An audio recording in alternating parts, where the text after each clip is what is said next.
C'est une question bizarre. Comment tu es venue au cinéma, Layla? Bon, dans le cas de Layla, elle est un tout petit peu bizarre, mais bon. Oui, comment je suis venue au cinéma?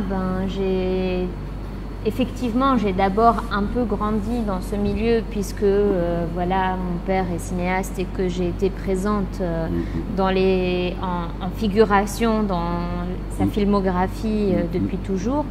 Donc j'ai un peu traîné dans les tournages, mais quand j'étais jeune, je ne percevais pas les tournages comme quelque chose de positif, parce que c'est vrai que mon père est très angoissé pendant les tournages.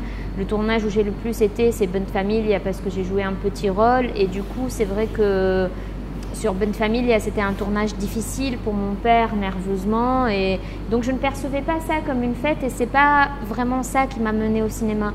Honnêtement, je pense que ce qui m'a menée au cinéma, c'est d'être beaucoup allée au cinéma avec ma mère aux journées cinématographiques de Carthage. C'est sûr que le fait que mon père faisait des films, je savais que c'était possible, mais je voyais à quel point c'était difficile. Et en fait, j'ai vu un film, alors c'est un peu cliché, mais j'ai vu à 14-15 ans sur Arte, j'étais avec ma mère à la maison, et il passait Citizen Kane en fait. Et j'ai vu ce film à 15 ans, je pense, et je me suis dit, waouh, on peut dire tout ça avec le cinéma, c'est incroyable. Et parce que j'avais pas beaucoup vu les films de Nouri. Nouri ne me montrait pas ces films, je les ai vus assez tard. Et ça a été... Je me suis dit, c'est possible de faire ça dans un film. Et je me suis dit, j'ai envie de faire du cinéma.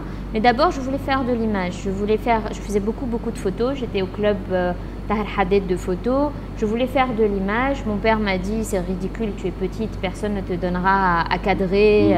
Tu ne pourras pas faire de l'image. Je me suis entêtée. Après, j'étais à la Fédération tunisienne cinéaste amateur pendant 2 ans. Et quand je suis partie à Paris, j'étais encore dans l'optique de faire de l'image. Et après, à 19 ans, j'ai fait un stage sur Making of, où j'étais photographe de plateau et j'étais stagiaire image. Et pendant ce stage, j'ai compris vraiment que je voulais réaliser, parce que je faisais très attention aux acteurs, je faisais très attention à la mise en scène. Je voyais que j'avais une sensibilité relative à l'image, mais qui n'était pas une sensibilité de fabrication d'image, mais plus de commande, disons, mais techniquement, j'étais pas douée, quoi. J'étais maladroite, j'étais pas douée pour fabriquer l'image, mais plus pour la réfléchir. Et après ça a été très vite, c'est-à-dire j'avais une conviction intime très forte en sortant de ce tournage que je voulais réaliser. Donc j'ai écrit un scénario avec Walid Matar pour les 10 cours d'I Regard. On a réalisé très vite, du coup j'avais 20 ans quand on a fait Sbeh El Khir. Et après, du coup, j'ai continué à préparer le concours des écoles, à voir des films, mais avec l'optique que je voulais réaliser. Et j'étais vraiment habitée par cette conviction. Et donc après, j'ai intégré la FEMIS en réalisation. Et là, ça m'a permis de faire des cours, certains qui étaient des exercices et d'autres que vous avez vus. Et voilà, ça a été vite après. Quand tu dis qu'à 19 ans, donc, tu as commencé à pratiquer quoi, le cinéma avec Nouri Bouzid, tu étais déjà à Paris, tu faisais des études déjà supérieures de lettres. Oui. Ah, donc c'était pendant cette période-là que tu as commencé à faire de la pratique, quoi. Oui, moi j'ai vraiment... Mais le cinéaste amateur, c'était quand? C'était avant, c'était 16 et 17 ans. Ah, c'est 17 ans. Et 18 ans, l'année de mon bac. Non, je voulais faire du cinéma. Je pense que même à 16-17 ans, j'écrivais des petites choses. Mais je n'avais pas la force intérieure par rapport à mon père, etc., de dire... je veux être réalisatrice. Donc j'ai dit, moi je fais de l'image, je vais faire de l'image. Et mais je crois que j'avais des petits cahiers, j'écrivais des petites histoires, etc. Mais je ne me sentais pas la force de l'assumer entièrement.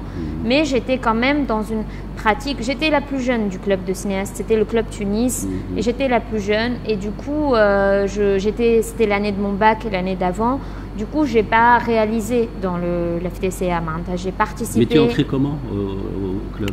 Je suis allée comme ça. J'étais au club de photo et en fait, je voulais faire le club de cinéma. Et on m'a dit, il faut d'abord faire un club photo parce que tu es jeune. J'ai fait le club photo de Tahar Hadid. Et ensuite, j'ai vu ce groupe qui faisait le cinéma. Je suis allée. Je n'ai pas dit que j'étais la fille de Nouri et j'ai réussi à passer une année entière. Ah oui. À 17 ans, c'était l'année de ma sixième année secondaire. Maintenant, ça s'appelle la 3e année. sans qu'ils sachent que j'étais la fille de Nouri, parce que j'ai dit que j'étais Layla Bouzid. Et en fait, tout le monde me disait, est-ce que tu es de la famille de Emel Bouzid qui était dans le club? Ah oui, Emel, oui. Et personne ne me demandait pour Nouri. Moi, je me suis dit, si on ne me demande pas, je dis pas. Et en fait, Emel un jour est arrivée, parce que elle était à l'étranger, elle est arrivée, elle m'a dit, ah, tout le monde doit te demander si tu es de la famille de Nouri. Moi, on m'a harcelée avec ça. Je dis non, moi, on m'a harcelée avec le fait d'être ta cousine ou ta sœur, tu vois. Et en fait, grâce à ça, personne ne m'a posé la question. Donc j'ai pu, je crois que ça a duré 9 mois. Et un jour, on était dans la circulation, j'étais avec Nouri dans la voiture. Et la voiture, la seule voiture des mecs du club, ils étaient 6 dedans, tu sais, ils se sont arrêtés au feu rouge juste à côté de nous. Ils ont regardé comme ça et ils m'ont vue assise à côté de Nouri. Ils ont fait, mais en fait, c'est son père. Et après, la réunion du samedi d'après, c'était que sur ça, genre, mais comment tu as pu nous mentir et tout.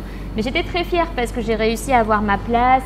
J'étais la petite jeune, tout le monde, tu vois, j'ai réussi à avoir ma place comme ça, toute seule, en allant et tout, sans que personne ne sache vraiment que j'étais la fille de Nouri. Et ça a duré comme ça presque une année. Et après, bon, les gens le savaient, mais déjà, j'avais déjà ma place. Et c'est quelque chose que j'ai un peu fait souvent, c'est-à-dire, j'ai aussi décidé de partir faire mes études en France par rapport à ça, parce que je ne voulais pas être son élève.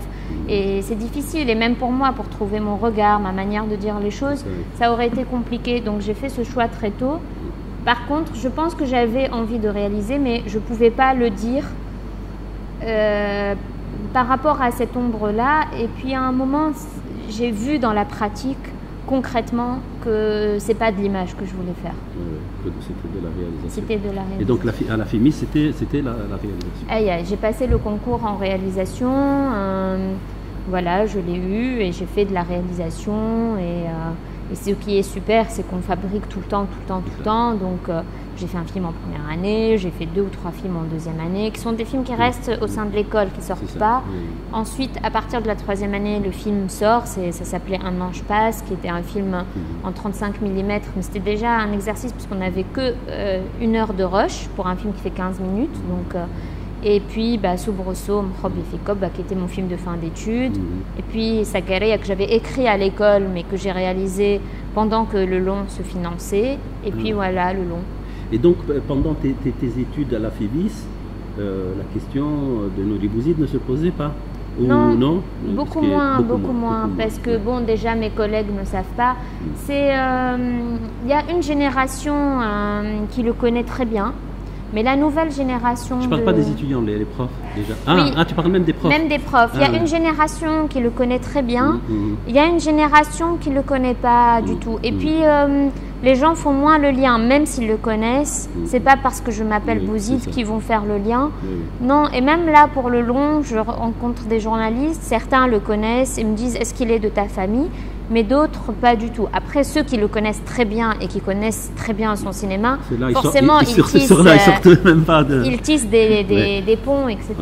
Mais là, vraiment, même des festivals comme, tu vois, j'étais en Islande où certains ne le connaissent vraiment pas du tout. Ils sont surpris quand je dis que mon père est cinéaste, tu vois. Donc, ça va. Voilà. Donc tu commences à écrire au moment où quand tu as fait Zacharias, le long était déjà écrit. Oui. Et tu attendais les financements. C'est-à-dire, j'ai commencé à écrire le long vraiment avec la Révolution, juste après la Révolution, c'est-à-dire en 2011. C'est juste après tu l'as. Juste après, oui. Ouais. Moi, j'étais le 14 janvier, j'étais au dernier jour de mixage de mon cours Soubresaut que j'avais tourné à Tunis, mais la post-prod était à Paris. Donc j'étais en train de faire le mixage, c'était le dernier jour du mix. Le dernier jour du mixage à Paris. À Paris. Et donc j'étais connectée pendant la séance et tout. J'ai reçu même un texto, tu sais, SFR, il t'envoie l'actualité. J'ai reçu un texto, Ben Ali est parti, tu sais, sur le truc SFR. J'ai fait waouh, même c'était quelque chose. Puis mes parents étaient à la manif et tout, ma mère, mon père et tout. Et donc après, tout de suite, je me suis dit, quand j'ai fini Soubresaut, déjà j'avais une envie de refaire une histoire mère-fille, mais axée sur la fille, avec une veine, une fille libre, un parcours initiatique. Cette idée-là, tu l'avais avant la Révolution? Je l'avais à ce moment-là, au moment de c'est finir. ça, oui. Et tout de suite, quand il y a eu ce truc-là, je me suis dit, à l'école, on m'a dit, tu ne veux pas aller filmer du documentaire, là, qu'est-ce qui se passe à Tunis? Parce que tout, en France, tout le monde était ébahi devant ce qui se passait. Et moi, tout de suite, je me suis dit, super, je vais pouvoir situer mon histoire sous Ben Ali, je vais pouvoir aborder d'une manière directe ce qui se passait, cette atmosphère, la paranoïa, la peur, etc. Donc c'était vraiment au cœur du projet dès le départ. J'ai commencé à écrire. J'ai pris, j'étais pas encore sortie de l'école, donc je suis sortie en juin. J'ai pris presque une année comme ça, en me disant je consacre une année à l'écriture. Et Zakaria a été écrit bien avant déjà. Et quand le film est parti en financement, le producteur de Zakaria m'a dit écoute, on a très peu de sous. Soit on le fait avec très peu de sous, soit on le fait pas. Et j'ai dit on le fait. Le long est parti en financement.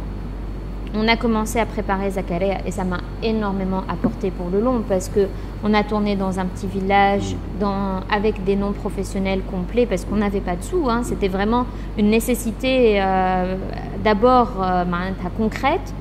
Et du coup, on a tourné dans ce petit village de 1200 habitants qu'on a en plus choisi parce qu'on a eu les sous de cette région et parce qu'on avait un lieu à côté où on pouvait habiter gratuitement avec l'équipe, mais on était 5 dans l'équipe.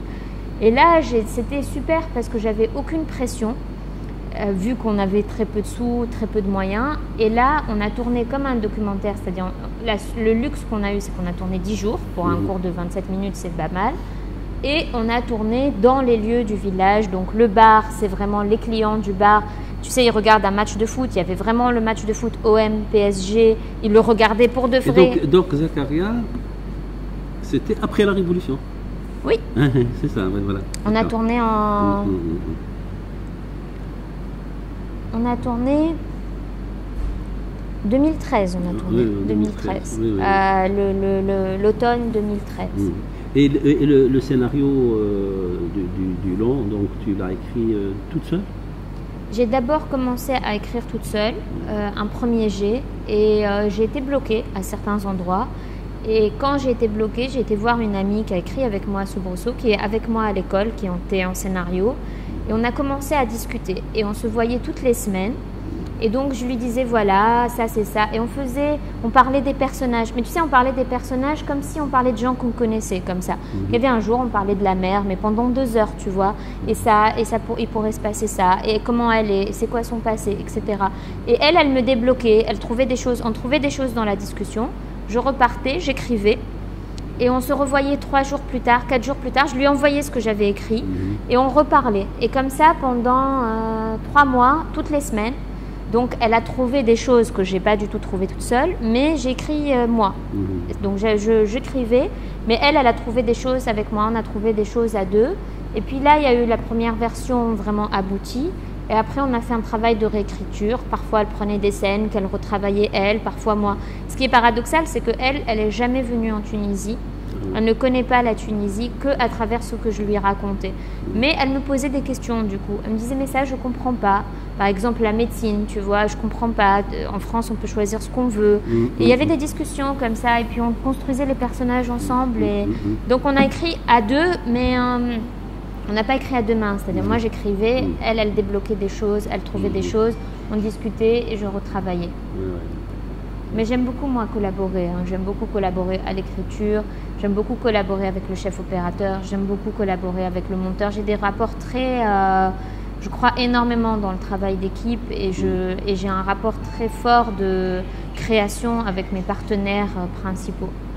C'est quelque chose auquel je crois beaucoup. Je pense que c'est vraiment ma vision, mais j'aime embarquer. J'aime avoir mes idées et que ça monte avec la personne qui est en face et puis ça monte et puis qu'on crée finalement à 2, que ça crée quelque chose d'encore plus fort. C'est quelque chose auquel je crois beaucoup. Est-ce que ça... Oui, vas-y. Non, mais à quel moment est intervenue d'abord l'idée d'en faire un film musical et à quel moment est intervenu l'apport du parolier parce que les chansons ont été écrites spécialement pour le film. Alors au tout début du projet j'ai pensé à une blogueuse au tout début Et en fait, très vite, cette idée de blogueuse m'emmerdait parce que c'est pas cinématographique, quelqu'un devant son ordinateur, c'est chiant, ça donne pas envie de filmer, tu n'as pas de désir, c'est difficile d'avoir du désir de filmer quelqu'un devant son écran. Et très très vite, en discutant avec cette fille dont je parlais, qui est co-scénariste, qui s'appelle Marie-Sophie Chambon, on a commencé à se dire, bon, blogueuse c'est pas intéressant et on veut qu'il y ait la parole et quelqu'un qui parle au centre du film. Et très très vite, l'idée de la musique s'est imposée. On s'est dit, une chanteuse, tu vois, avec des textes. Et du coup, moi, tout de suite, ça m'a fait penser à tous les groupes de rock que j'ai vus quand j'étais ado à Tunis. Tu sais, j'ai assisté à des concerts de rock dans des petites salles, à Hammam Lom, enfin je sais pas où il y avait un concert avec une énergie de dingue, on était 25 et puis le groupe disparaît. Comme ça, j'ai assisté à plein de choses. Et tout de suite, ça m'a renvoyé à plein de choses que j'ai connues. Et j'ai fait super, on va faire ça. Et j'étais dans quelque chose, on a déliré, tu vois, avec le scénario, parce que quand même, concrètement, c'est difficile, tu vois. Donc moi, j'ai commencé à rêver de ce groupe de rock. Donc c'était écrit la composition, que c'était un groupe de rock acoustique, qui avait du oud électrique dans le groupe. C'était écrit qu'il fallait que ce soit live. Donc moi, je me suis dit, il faut une fille qui chante. Mais ça me bloquait pas parce que j'avais travaillé sur Soubroso avec une fille qui chantait très bien. Donc je me disais, elle va le jouer. Entre-temps, elle a grandi et ça ne marchait plus pour le film. Mais je n'avais pas peur, tu vois. Et dans le scénario, comme les chansons ont une fonction dramaturgique et qu'elles suscitent des réactions, donc c'est pas... Donc on a écrit, moi j'ai écrit des textes en français qui sont des textes avec une thématique, qui sont des textes assez proches des textes finaux pour certains. Par exemple, j'avais écrit Tourner en rond, Dour. J'avais écrit un texte qui était assez poétique en français et j'avais écrit, chaque chanson avait une thématique, une couleur aussi émotionnelle, c'est-à-dire telle chanson, elle va être mélancolique, telle chanson, elle va être punk mais suscitant une réaction plus problématique par rapport au texte que ça raconte. Et j'avais écrit ces textes-là et je m'étais dit, Racine Narmemi, il était avec moi au club de cinéastes amateurs à la FTCA, le club Tunis, il était le président du club Tunis, je le connaissais très bien, je savais qu'il avait une très belle plume en tunisien et qu'il avait quelque chose de très fort comme parolier. Je savais qu'il avait un potentiel de parolier et puis c'est quelqu'un qui connaît le cinéma. Donc j'ai pensé à lui et j'avais dans ma tête que ça serait lui. Donc une fois qu'on est rentré en prépa du film, je lui ai fait lire le scénario. On a discuté, je lui ai dit est-ce que tu es partant, etc. On a discuté de chaque chanson, comment elle devait être, chaque texte, etc. Lui, il s'est mis dans la peau du personnage, c'est-à-dire qu'il n'a pas écrit les textes comme si on lui avait dit écris-nous des chansons pour un chanteur. Il les a écrits vraiment comme si le personnage de Borhen les avait écrites à cette période-là, avec les influences qu'il a, avec ce que ça suscite comme réaction dans le film, mais aussi la possibilité, c'est-à-dire qu'il ne pouvait pas y avoir Ben Ali, par exemple, mais il y a une critique sur le pays. Et voilà, et certains textes, il les a écrits vraiment d'un premier jet, genre Tuir Lil ou Bledi Bled Chab, il les a écrits d'un premier jet, c'est les chansons qu'il a écrites tout de suite. Et tu les as acceptées tout de suite, telles quelles, voilà. Quoi.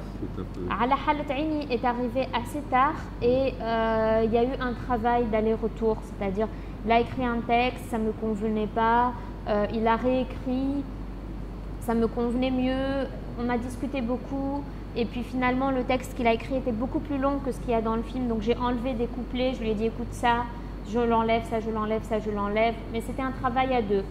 Voilà, donc ça c'était l'étape. Et puis pour la musique, j'ai rencontré beaucoup de musiciens. C'était pas évident du tout, c'était plus difficile au départ, c'est-à-dire que j'avais du mal à trouver un musicien qui comprend le tunisien, qui puisse faire du oud, qui accepte cette idée de oud, rock, etc. Et en rencontrant plein de gens, ça bloquait. Au début, j'ai pensé à Checkpoint, qui font un peu ça, mais ils n'étaient pas disponibles, etc.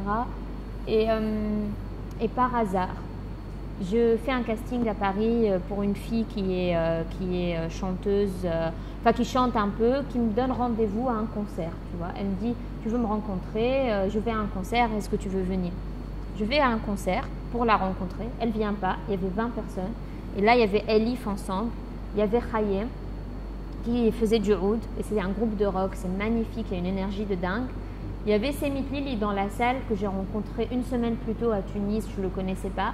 Il me dit Hayem, tu le connais, il habite à Tunis, c'est tout. Je dis ah bon, il habite à Tunis, c'est tout. Personne m'en a parlé. Pourquoi personne m'en a parlé?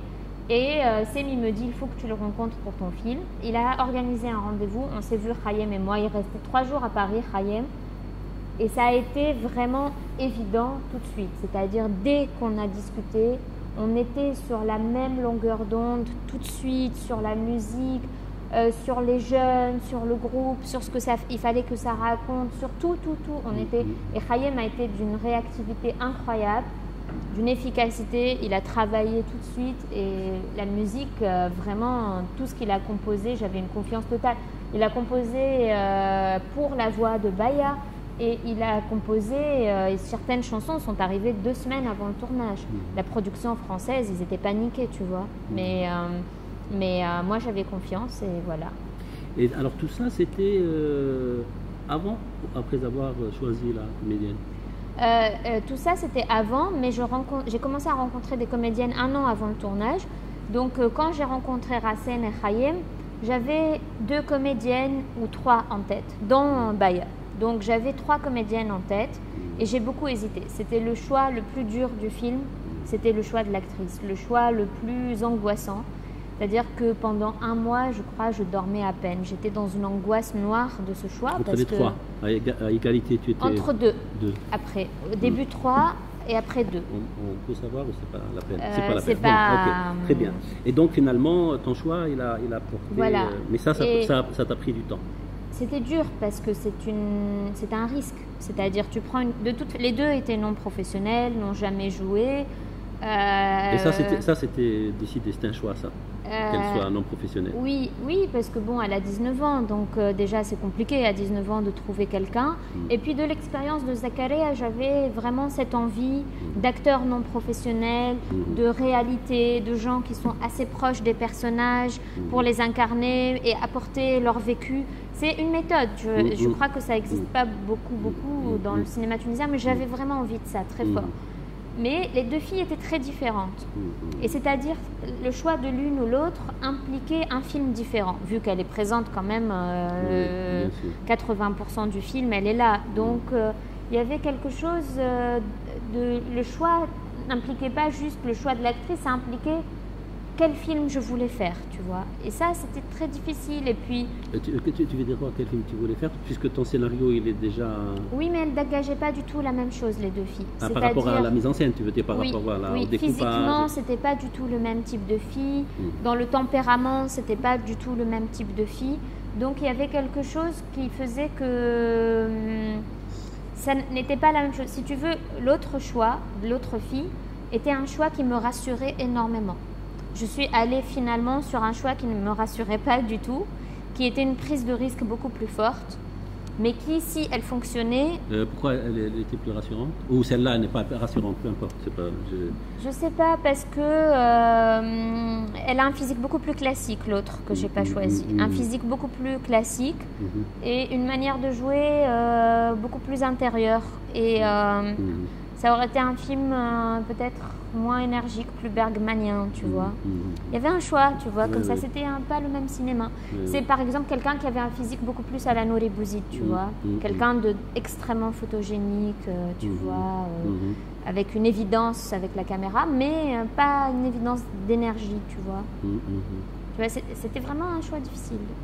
Et Hayem, et elles n'avaient pas la même voix. Du tout. Donc il m'a dit, moi tant que tu ne fais pas ton choix d'actrice, je ne peux pas composer la musique parce qu'elles n'ont pas la même tassiture de voix. Ah d'accord, parce que lui il accompagnait aussi. Il a composé pour la tassiture de voix de Baya. Ah d'accord. Et c'était pas du tout la même voix. Pas du tout. Oui. Donc Baya, elle avait quelque chose, il y a une chanteuse égyptienne qui s'appelle Mariam Salah, qui chante faux, tu vois, et elle chante avec une énergie, tu vois, à la Bob Dylan, à la Mariam Salah.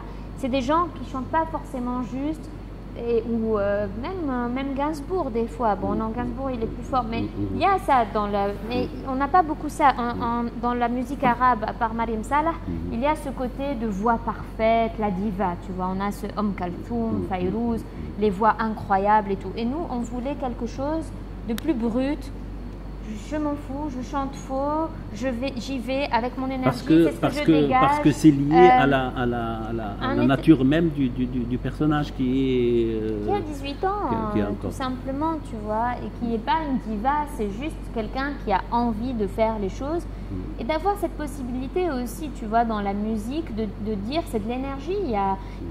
C'est pas tout n'est pas sur la voix, c'est vraiment Mariam Salah, ça a été un exemple très fort pour nous parce que c'est quelqu'un qui chante dans une espèce de provocation, elle reprend Et c'est de ça que tu parles quand tu parles de risque, que les gens aussi n'acceptent pas bien le fait qu'elle chante comme ça. Il y avait ça, mais non, il y avait un truc de ce, je sais pas comment dire, mais quand on est réalisateur, c'est son premier film, il y a des gens, tu sens que tu peux maîtriser avec eux. Tu vois, la direction d'acteur, tu vas la maîtriser. Et donc, il y a quelque chose de rassurant. Et il y a des gens, tu sais que tu ne vas pas pouvoir les maîtriser. Et du coup, tu sais que tu ne vas pas contrôler, mais ils peuvent t'emmener plus loin que ce que toi, tu espères. Et donc, il y avait le choix rassurant et le choix de quelque chose qui va me dépasser. Mais alors, cette prise de risque-là que tu as choisie, j'ai choisi beaucoup de prises de risque sur le film, je pense. Alors, tu l'as choisi à ce niveau-là, tu ne l'as pas forcément choisi au niveau du scénario. Non, le scénario, c'est vrai qu'il est très écrit, etc. C'était pas évident que le film aurait autant de place pour la musique. C'est-à-dire, après, on a tous été tellement emballés par les textes et la musique que j'ai décidé de leur donner tout cet espace-là.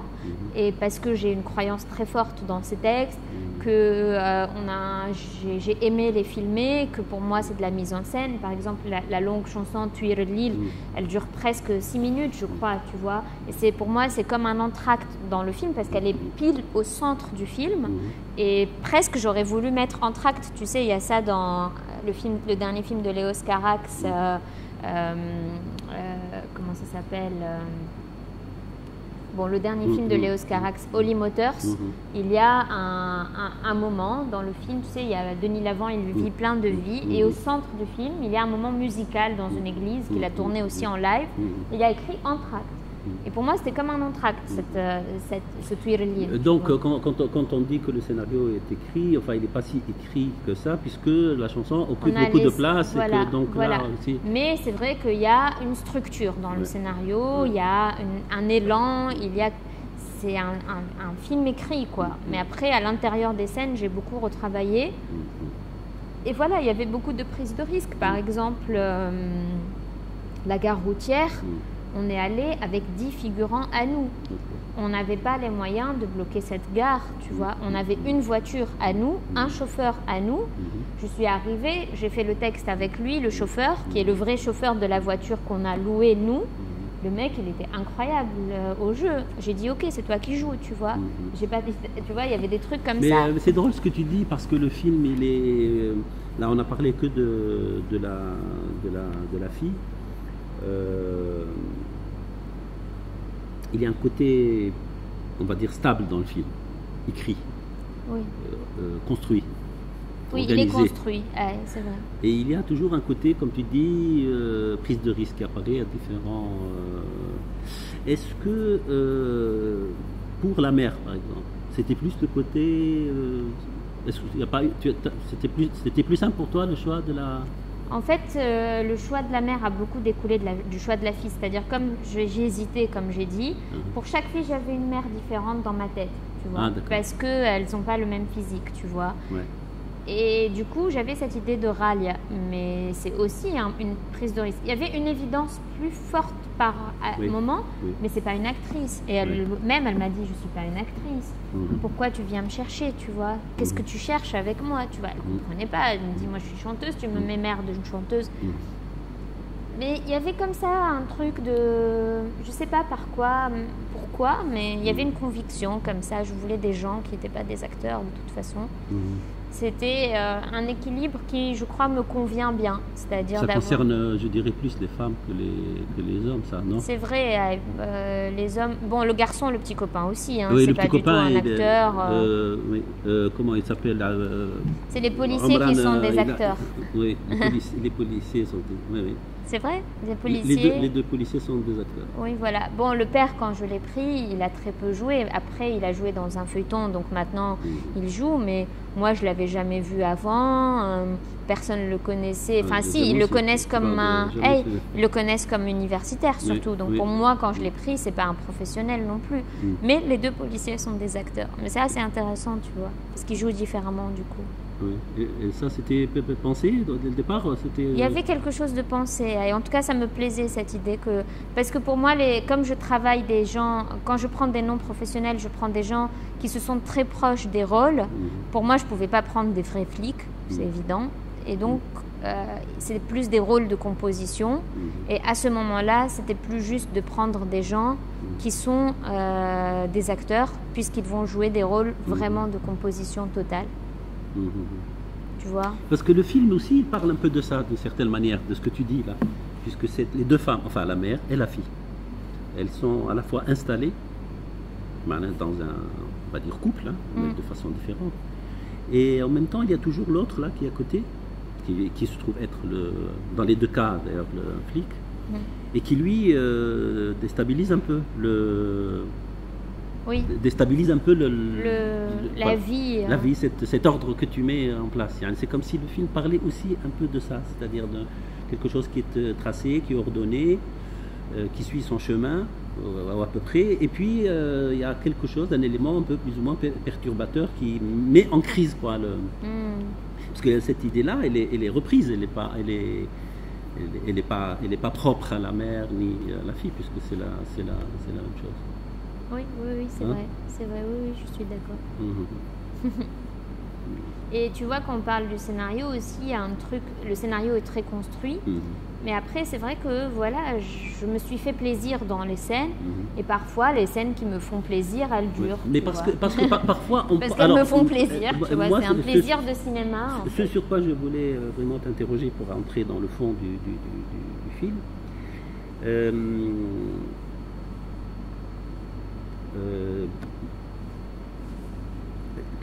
dont on peut penser qu'il est écrit, peut-être même un peu trop écrit, quand on pense que effectivement la fille elle refait le parcours de la mère, quoi. Ou la mère voit à travers sa fille son propre parcours. Il y a les deux idées en fait.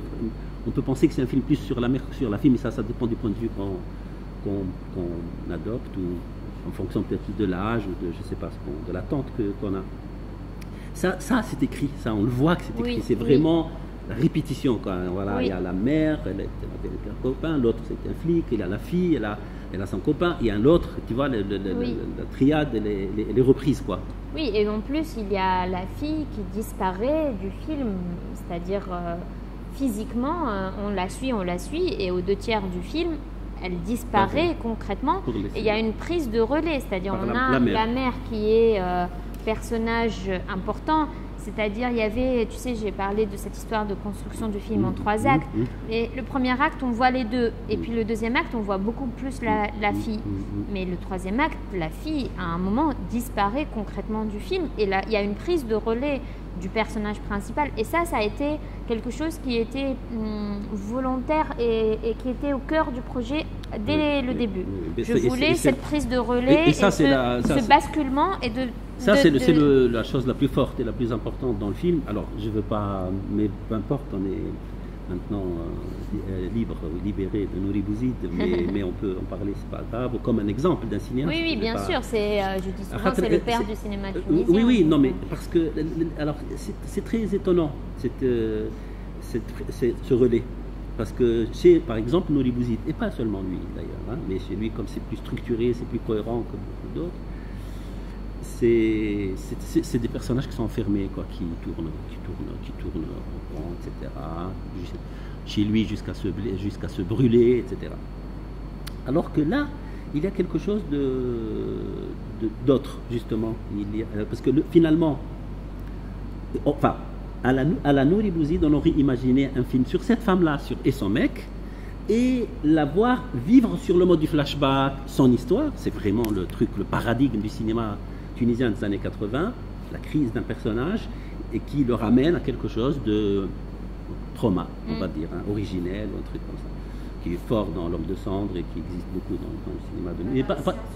Les Silences du Palais et tous les films, enfin de toute cette période-là, c'était une période aussi très particulière qu'on peut expliquer sociologiquement, peu importe. Alors que là, il y a autre chose de totalement différent.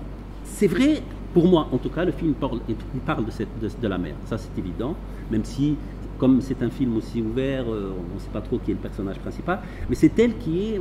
Et cette fille-là, elle est là pour elle, pour lui permettre, non pas de revenir, de revivre son passé sur le mode du flashback, pour revisiter le passé, mais pour, à travers sa fille, revivre son passé, mais vraiment de façon ouverte. Est-ce que la révolution y est pour quelque chose là-dedans, ou qui a d'une certaine manière ouvert la voie à quelque chose qui nous a libérés d'un cercle vicieux pendant lequel on a, tu vois, double fait halm, comme disait Nouri Bouzid, double halm, double fait halm, c'est-à-dire le fait de vivre et de s'enfermer dans un rêve, ou est-ce que c'est comment tu le vois ça? Moi, je voulais travailler sur ce rapport de mère-fille et de transmission à l'envers. C'est quelque chose qui est présent dans mes courts-métrages, que ce soit Soubresaut ou que ce soit Zakaria. J'aime, je ne sais pas pourquoi, cette idée d'un parent qui est bloqué dans quelque chose, ou en tout cas qui est dans une certaine réalité, et que cette réalité, au contact de son enfant, avec lequel il y a un blocage, au lieu que l'enfant apprenne du parent, le parent sort de cette réalité. Et j'ai l'impression qu'avec le long, j'ai été au bout de cette thématique. Tu vois, pour le prochain, j'ai pas envie d'un rapport ni mère-fille ni père-fille, j'ai envie d'aller dans autre chose. Et je crois que j'ai été au bout aussi parce que c'est nourri par l'histoire. C'est-à-dire l'histoire voilà, il y a quelque chose dans la Tunisie, de cette histoire qui se répète, de comment sortir de l'histoire qui se répète, parce qu'on a eu Bourguiba et après Ben Ali, et là la révolution, et on se dit ça va se répéter. Et il y a quelque chose d'échapper à cette histoire qui se répète. Justement, il y avait une volonté très forte de sortir du cercle, et comment proposer de sortir du cercle. Donc il y a un travail qui est fait sur le rapport mère-fille, presque comme un seul personnage, et avec cette histoire qui se répète, et finalement la mère est contaminée par l'énergie de la fille, et au moment où elle perd sa fille et elle perd son énergie, elle se rend compte qu'elle a envie de l'avoir, cette énergie, et elle n'a pas envie qu'elle disparaisse. Et elle devient sa fille, et comme tu le disais à la rencontre qu'on avait faite, c'est qu'elle repasse littéralement par les lieux où est sa fille, c'est-à-dire elle rentre dans le bar, elle dénoue ses cheveux, elle va revoir un amour passé, elle résout aussi ses problèmes. Et c'est aussi parce qu'elle n'a pas résolu ses problèmes, et paradoxalement, cette disparition, cette violence lui permet de résoudre ses problèmes, et finalement de donner l'impulsion à sa fille pour échapper à ce cercle, justement. Et c'est drôle que tu dises sur Nouri qu'il aurait fait un truc sur la mer, parce qu'il m'a beaucoup dit sur le scénario et à la préparation, tu vas voir, c'est la mère, elle va devenir le personnage principal, et pourquoi, et il m'a beaucoup posé la question, pourquoi le film n'est pas sur la mère? Ça le dérangeait un peu, tu vois. Et j'ai dit, écoute, c'est un film sur la fille, mais voilà, après construit comme il est construit, c'est-à-dire, mais lui, il l'aurait fait vraiment sur la mer, et il me l'a dit plusieurs fois. Si c'était mon film, je l'aurais fait sur la mer, tu vois. C'est évident. mais en même temps, ah oui, ça marche. Non, il n'y a pas de souci. Non, c'était juste pour rebondir par rapport à ça, parce que ce que j'ai trouvé intéressant aussi par rapport à Zakaria, c'est que tu inverses.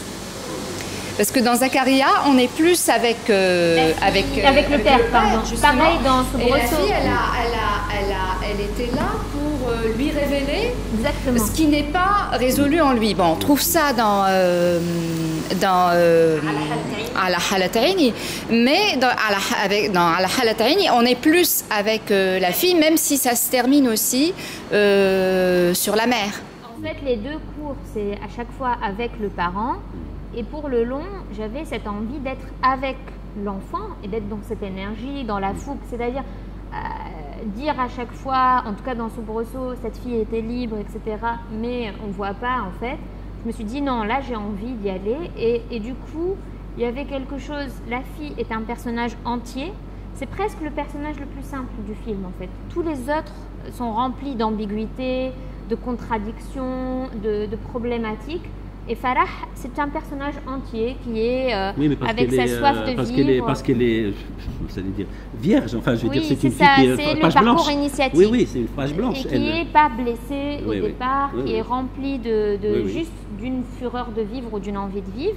Et comment un personnage entier qui n'est pas perverti ni par la famille, ni par la société, ni par rien, va essayer de faire son parcours initiatique comme un film de parcours initiatique de quand on a 18 ans ou 17 ans, et comment elle va agir finalement comme un révélateur sur tous les autres qui sont pervertis. Donc d'abord, elle va agir sur la mère, mais elle est aussi un révélateur pour le petit copain, elle est aussi un révélateur pour le père, c'est-à-dire que chacun à son contact va devoir se révéler et aller un peu plus loin. Tu vois, et du coup, oui, c'est vrai que... Mais justement, pour te titiller un peu, taquiner un peu, c'est quand même répétitif. Parce que la fille... Parce que quand on dit relais, oui, peut-être relais quand on court dans un espace circulaire, parce que le film il est très circulaire malgré tout. Il y a quelque chose, mais ça échappe. C'est circulaire, mais ça sort comme ça. Est-ce que ça c'est lié à la chanson, à la musique? Parce que le principe de la musique aussi, c'est ça, c'est-à-dire tu répètes et en même temps tu échappes un peu. Tu répètes, tu t'échappes un peu. Enfin, la répétition a la différence, quoi. Et de temps en temps, il y a... Je sais pas trop comment... Je n'ai pas encore vraiment la réponse de ce truc un peu circulaire. Parce qu'il est évident que... Bien sûr, on n'est pas dans un film positiviste, enfin, je veux dire, où elle réalise, enfin, c'est pas un film un peu comme ça, quoi. Elle a un objectif, elle le réalise, puisque la mère, il est toujours là, derrière, quoi. Elle est derrière,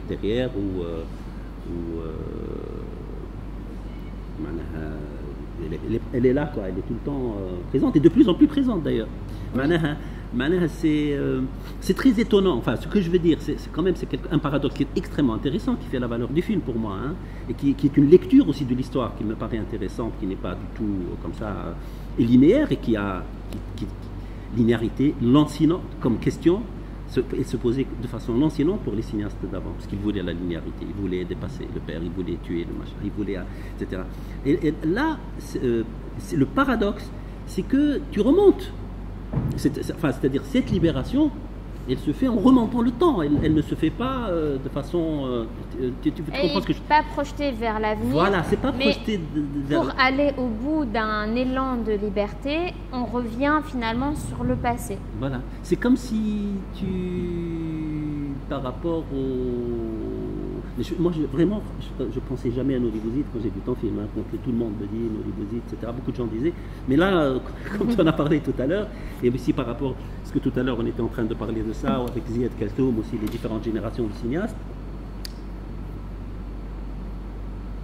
c'est comme si tu compatissais à une génération de cinéastes. Compatissais, ça veut dire c'est comme si c'était c'est comme si tu les prenais par la main, ces cinéastes qui étaient enfermés un peu dans un truc. Et dans une espèce d'accès de tendresse par rapport à eux, tu leur donnes l'occasion, par cette construction, de les sortir, de les libérer. Parce que, tu vois, c'est un film qui est tourné aussi vers... c'est pas un film où l'énergie de cette fille-là, elle est vraiment ouverte sur autre chose. Elle est tout le temps en rapport avec cette... D'ailleurs, la fille, on la voit très bien quand elle va vers sa mère. Elle la supplie, elle la supplie pas parce qu'elle est juste une gamine. C'est parce qu'elle a peur pour elle aussi.